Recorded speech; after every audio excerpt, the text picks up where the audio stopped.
Assalamualaikum warahmatullahi wabarakatuh. Perkenalkan, nama saya Andika Tridiardiansyah. Saya dari kelas B3A.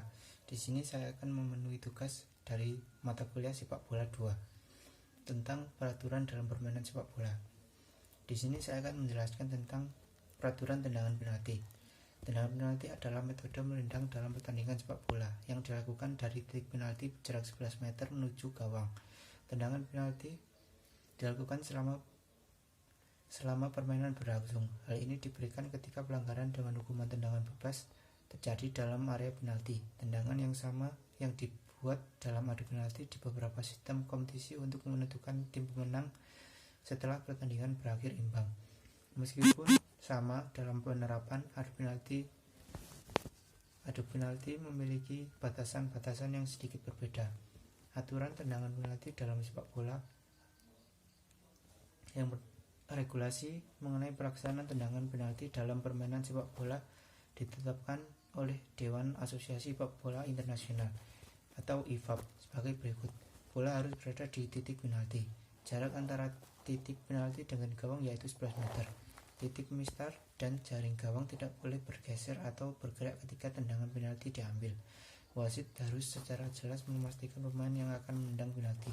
Penjaga gawang harus tetap berada di garis gawang serta dan di antara tiang gawang di saat menghadapi tendangan penalti. Penjaga gawang tidak boleh menyentuh tiang, mistar, dan jaring gawang sebelum tendangan mistar dan jaring gawang sebelum tendangan dilakukan. Ketika bola ditendang, salah satu kaki penjaga gawang harus tetap berada di garis gawang atau cacar. Tendangan penalti harus dilakukan setelah wasit memberi isyarat atau meniup peluit. Menendang harus mengarahkan bola ke depan atau maju. Penendang tidak boleh menyentuh bola hasil tendangannya jika belum menyentuh pemain lain. Bola dianggap berjalan dalam permainan apabila telah ditendang dan bergerak ke depan dari titik penalti. Tendangan penalti dianggap selesai dilakukan jika bola berhenti bergerak keluar wilayah permainan, masuk ke gawang, atau berdasar keputusan wasit telah terjadi pelanggaran.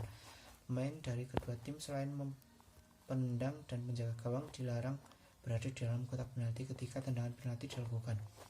Tendangan penalti diulang apabila terjadi situasi seperti berikut.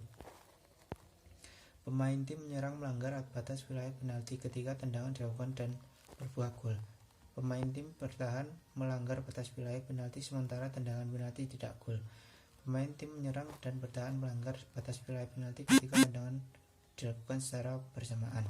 Penjaga gawang melanggar ketentuan meninggalkan garis gawang, menyentuh bagian dari gawang, mengganggu penendang untuk menghalangi terjadinya gol dari tendangan penalti.